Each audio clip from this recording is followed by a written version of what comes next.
Yield back. Okay. Gentleman yields back. Chair now recognizes the gentleman from Colorado, Mr. Perlmutter.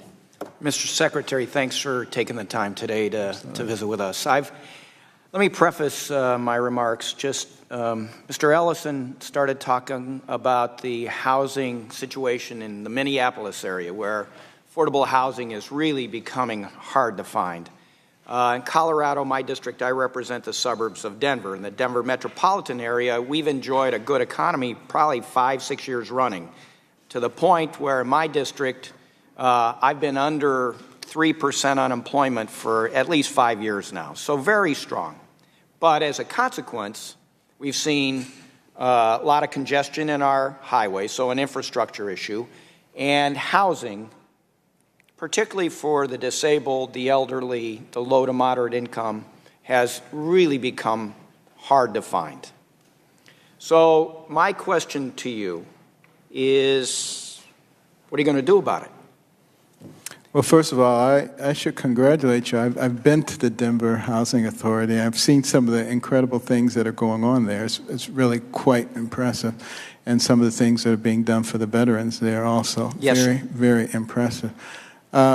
We will continue, to work with the different localities and push the concept of public-private partnerships, because that's what's been so successful in your area. And the more we can spread that, the faster we can create the housing that you're talking about.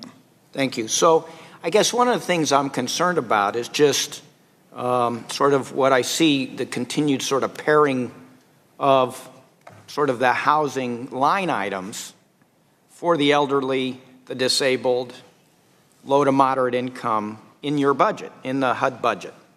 I'm looking at 16, 17, 18, and then the proposed budget for 19. And, I know earlier in answer to one of the questions is, well, we really can't afford to do that, to do more. I mean, do you really believe that?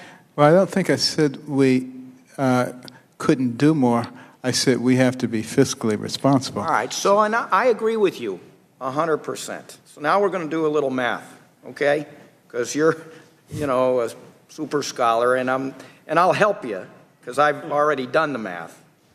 But let's talk about what the GAO says the cost to the federal budget is going to be of the tax cuts that were just passed. So we're going to take the low end of the loss to revenue, and that's $1.5 trillion, $1,500 billion, right? I mean, 1.5 trillion is 1,500 billion. Right. Okay. So what's the budget, the overall budget for HUD for last year, this year, and next year? What was your 17 budget? 17 budget without DR was about 42. And next year, what's proposed budget? Kind of be in the same general region. Okay. So now let's drill down a little deeper. Do you remember what the line item is for elderly housing?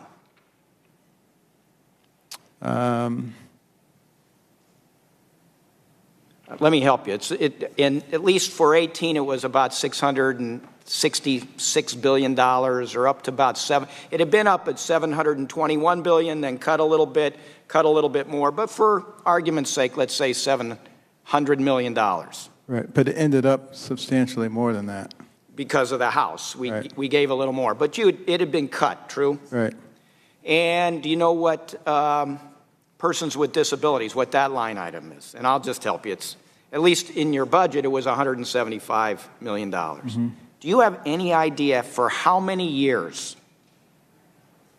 you could have, let's say it's $1 billion, between elderly, disabled, and other subsidies for housing? Say it's $1 billion, we'll make the math easy. How many years could you provide those programs for people under that tax cut? I will tell you, you're preaching to the choir. I spent a lot of time going up and arguing for the elderly and the disabled. And I think that's the real problem here. We make a tax cut that goes to big corporations and the wealthiest Americans, And some of the most vulnerable people are going to be hurt by this. And it's your job to make sure they're not. And I we're yield working back. hard on that.